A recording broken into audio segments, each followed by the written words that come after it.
Hi everybody, it's Robbie from Southern California, and today I'm just gonna hopefully keep it quick and just talk about what's going on with my zucchini.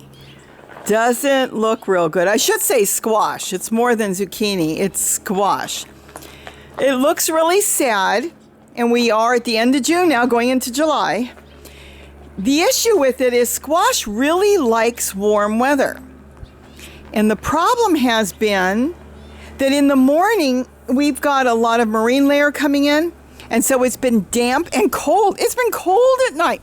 I actually used an electric heat blanket last night. It was really cold. Well, in the morning when the leaves are all damp and it just sits there, it starts to create powdery mildew.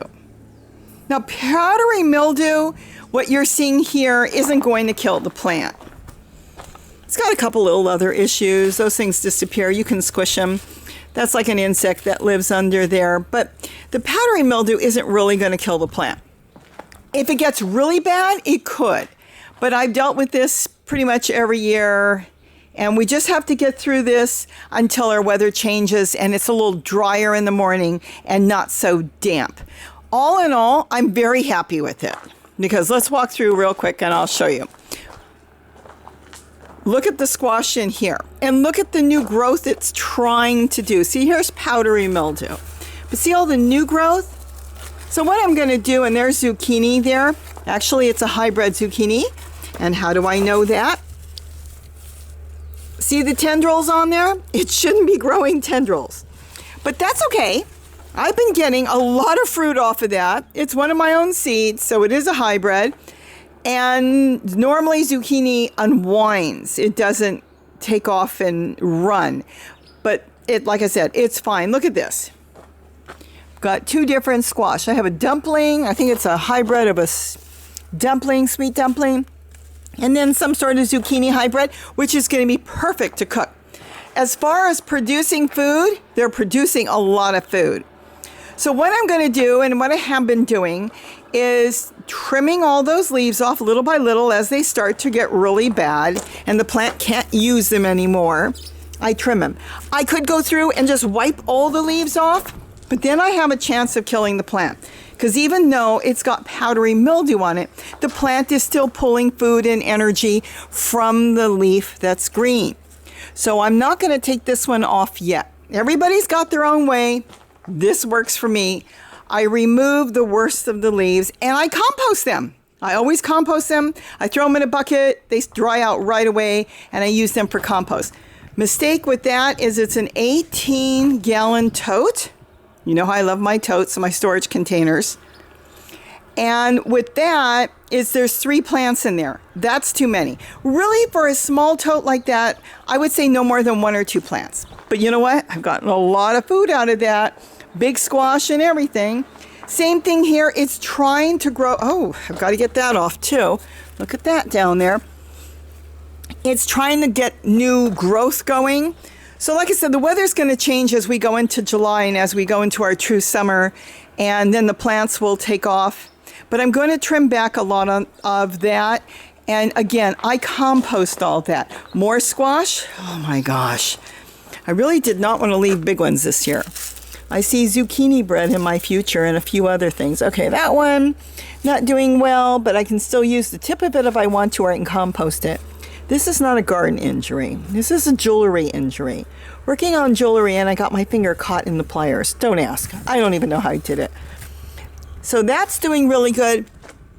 So I'm going to be trimming back, and I have been, a lot of the leaves. As you can see, food is not an issue. They keep producing and everything's going good. But if you're having the problem and it's just, it's not everything, remove the worst of the leaves. Make sure the plants always, there's more squash in there. Yes. Remove the worst of the leaves and give the plant a chance to recover. It will. See, this one's recovering on its own. It's already got new growth. Now this one, I'm not sure. This is Delicata. See the Delicata there? I've got Delicata there, Delicata there. I've got the Delicata squash there. This is a little bit kind of like kabocha grows, like spaghetti squash. I'm not sure if this particular plant is done.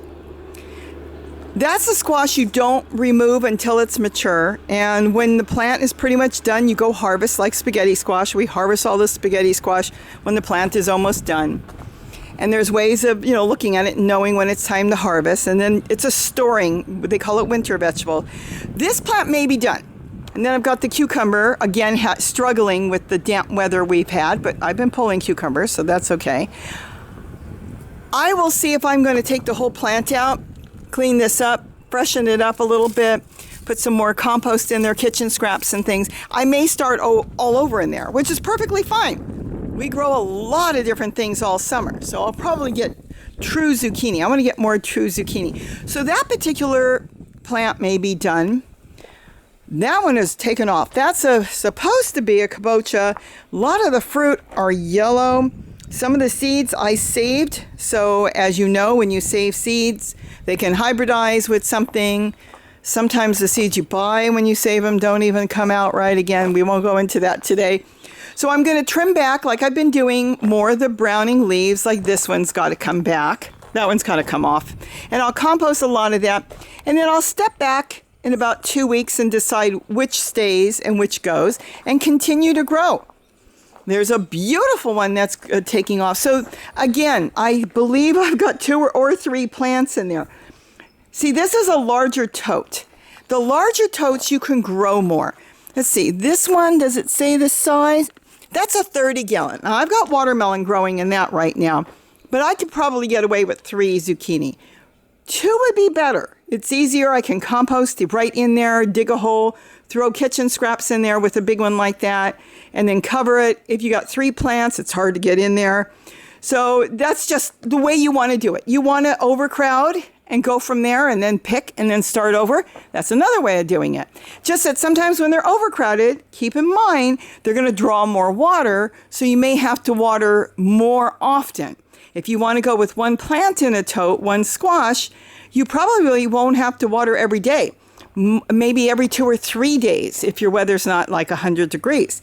And that's the way I've been doing it. I've been watering these every other day, but the ones that have 3 plants, I go over with a watering can and I give it a little bit of a drink. So I just wanted to kind of keep you up to date on what's going on with the squash. All in all, food isn't an issue. They may not look pretty, but you know what? Pretty doesn't feed me. What feeds me is food, and that's one thing we've gotten a lot of. For your regular subscribers that are watching me and the new ones that are here today, I'm going to give you a secret. I am going to be launching a brand new garden. Oh, you're saying she's crazy. I am launching another garden. So I've got my regular garden. I've got the driveway garden. I've got the garden on the deck, the balcony. I've got the truck bed. I've got all these different gardens. I've got one more garden. And I think my new garden is so exciting that anybody is going to be able to do this garden, be it a big giant yard, be it a little yard, be it an apartment, a tiny house. You know, if you've got a tiny house and you're taking it on wheels and you're going to park, I am going to show you how you can grow all the foods you want. And on top of that, it would be good for schools. It's going to be good to set up in a community. You can have a community garden. I'm so excited on this garden. You'll see it in the next few days. I thought this was good. Well, I think I outdid myself and I surprised myself. So anyways, I got off topic because I'm so excited. Don't worry if some of your plants are dying back. If you're in an area where your weather's bad, just replant or clean up the plant. Most of these plants are going to come back. Anything that is growing like a zucchini is going to come back. That's not going to be a problem. Anything like the Delicata spaghetti squash, that they do have a time frame. When they're done, they're done. They've produced, the plant says it's done, and it's done. So go ahead, clean up the garden. Always leave nice leaves and don't take everything off. If you take off all the leaves, well, the plant won't be able to recoup. Take off the worst of the worst and then maybe feed it, rot some leaves out like I do. I use collard leaves. You can use kale. You can use pretty much anything and feed it, and you'll see they'll keep on going. So with that, Have a wonderful day. And don't forget to eat what you grow. Bye-bye, everybody. I so have to get this off. Like today. Oh my gosh, you must weigh about 4 pounds.